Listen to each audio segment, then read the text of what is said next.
BTB listeners, thank you so much for checking out today's episode. Listen, if this episode inspires you, do me a favor, take 5 seconds to shoot me a like and subscribe to the podcast.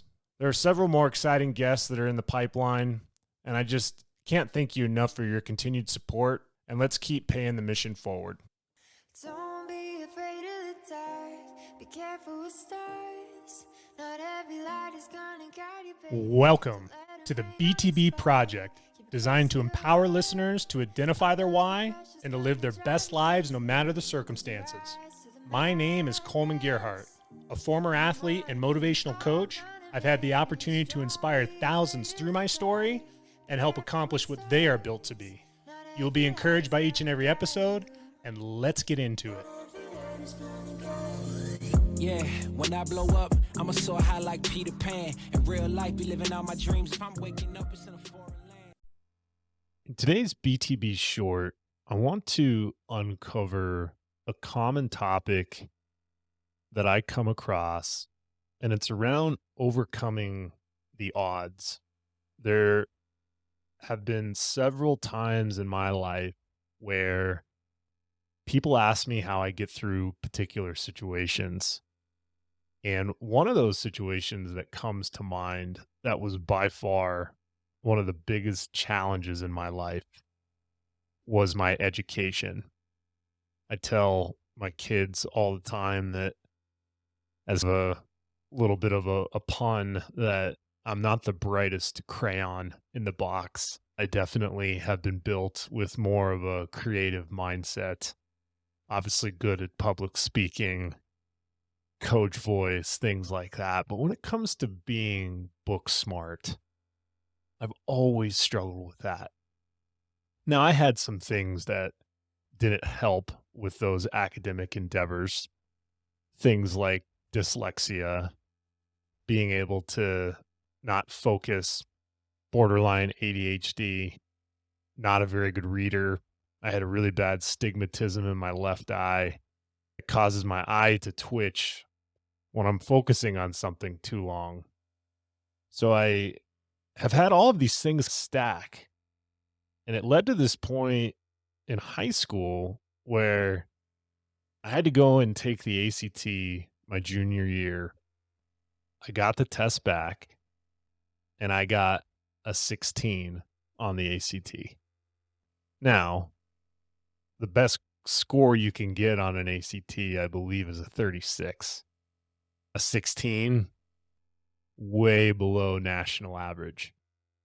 The problem with that was I really wanted to play tennis in college, and I didn't have the ACT score. At that point, I'd failed math 3 times. I had to take it a 4th time at a community college to graduate from high school. But I had to have a better ACT score and better grades to be eligible per the NCAA to play tennis. So as all of these things stack, it got to a point where I was driven pretty far into the ground with self-doubt, with seeing this big mountain in front of my face, not knowing how to climb it, not knowing how to accomplish what I wanted to accomplish academically to go play college tennis. But the big thing that I want you guys to understand is with any difficult circumstance in your life, I treat it as a kind of option A and option B. You really have 2 options. You either can choose to be optimistic, or you can choose to believe that the odds are always going to be against you. Nothing in the middle, either optimism or the odds are against you. So with that said, you have to be able to understand optimism. What is it? And it's not as clear and concise as you think, but to try to narrow it down to something that is simple is that it's a positive mindset, a positive mental attitude towards the future, just being positive. Now, in that moment academically, was there anything that I could possibly do to feel positive in that moment? Well, I had to start creating some situations in order for me to feel positive. For instance, when I got that ACT test back and I got a 16 on it, I then had to go back and look at my GPA and say, okay, what ACT score do I need to get in order to accomplish my goal of being eligible to play college tennis? Well, that magic number was a 25. So I had to get 9 points higher than my initial test.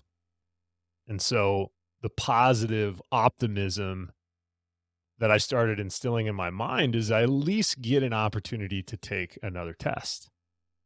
Well, I take the test a second time a few months later, and I got a 22. Now you say to yourself, well, you got an increase of 6 points, but it still wasn't the goal. So here I am fighting this. Am I putting things into my optimism hand, or am I putting things into I'm never going to be able to overcome the odds hand? As I'm walking through this, how important it is to find optimism in your life, no matter what you're facing. And that power of choice is cultivated by optimism.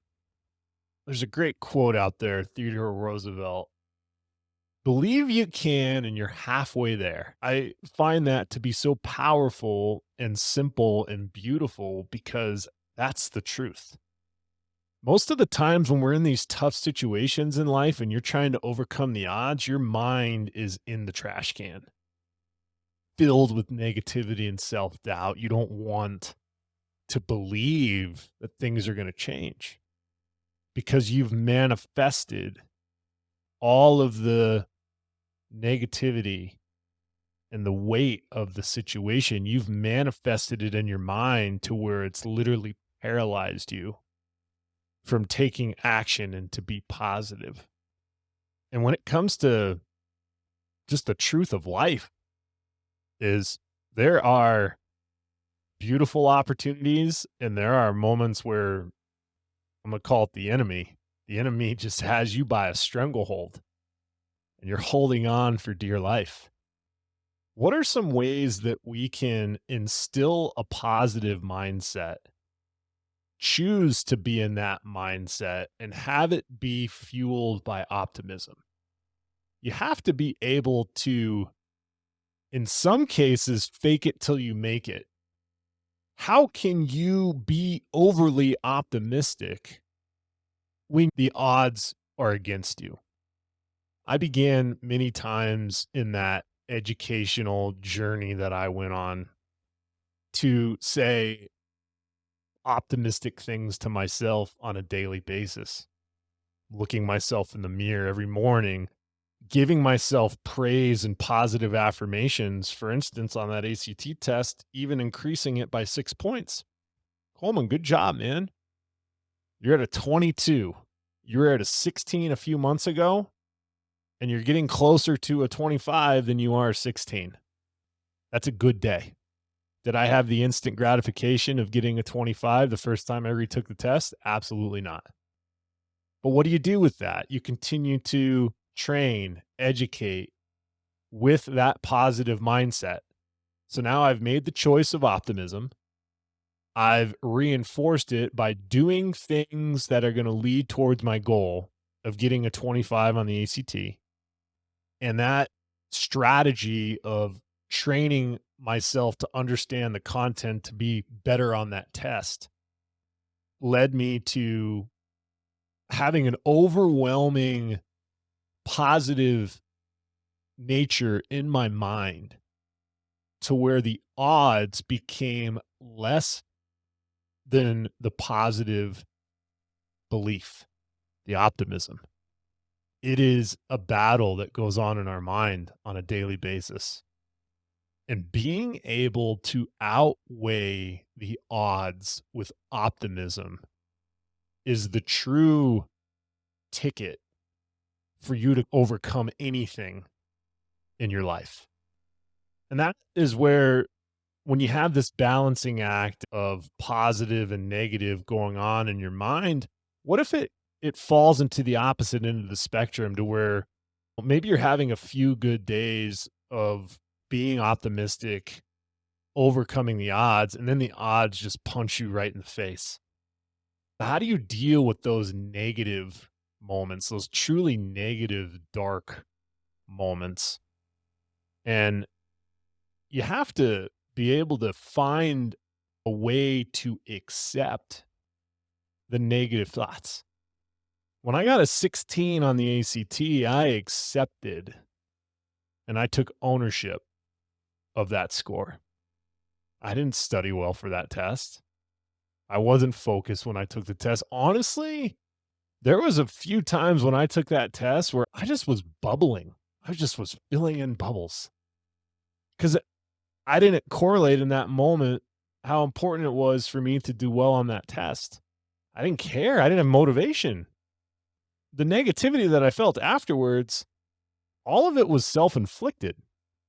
So if you're making decisions that create outcomes that are congruent to the decision making you made prior to the outcome, why would you be frustrated? At what point are you going to start taking some accountability in your life?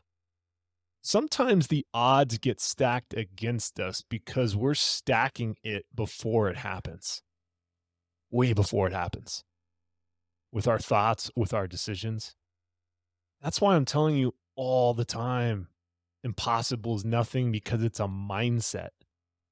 When you have a mindset of optimism and you have a strategy in place to accomplish something that you want to do, and you actually go and put in the work on a daily basis, continuing to feed that optimism hand rather than the negativity hand. If you want to overcome odds in your life, you have to be honest with yourself. And that's one of the biggest challenges that I've had to face. No one wants to be reminded that you're not good enough. No one wants to think about all of the shortcomings and failures and disappointment that you've created in your life. But some of the most powerful moments I've seen to where I'm overcoming the odds, it's because I become honest with myself. And going back to that test, being able to go from a 16 to a 22 to a 26 eventually on the test didn't happen because I hoped for it. I set a goal, I knew what I wanted, and I went after it. And despite any sort of shortcoming that I've had to that point, I put it to rest with optimism. I put it to rest with mindset. I put it to rest with strategy. And nobody was going to take that away from me. Helen Keller has a tremendous quote: optimism is the faith that leads achievement. Where are you putting your faith? What are you putting your faith into? It takes energy and effort to put your faith in something. Why not put it into optimism? Why not put it into being able to know that truly impossible is nothing? The only limit to our realization of tomorrow will be our doubts of today. Franklin D. Roosevelt. Our limitation is always self-inflicted, but our optimism is also self-inflicted. So when it comes to overcoming the odds, I dare you. I repeat, I dare you to believe in yourself and to remind yourself that you are incredible, that you are extraordinary, that you can do anything you want to in this life, putting yourself in the right parameters, setting the right expectations, putting a support system around you and crushing the odds. Listen, if this BTB short was something that helped you out or inspired you, if optimism is something that you're either crushing right now or you need a little bit more fuel for the fire, do me a favor, like and subscribe to the BTB project. Better yet, share this BTB short with a family member, friend, or colleague and tell them why this episode inspired you. Let them know how you like to be encouraged. Let them know how you want to encourage them. It's community through the BTB project that truly allows us to crush odds on a daily basis. So go out, make it happen. I'm proud of each and every one of you. And until next time, take care.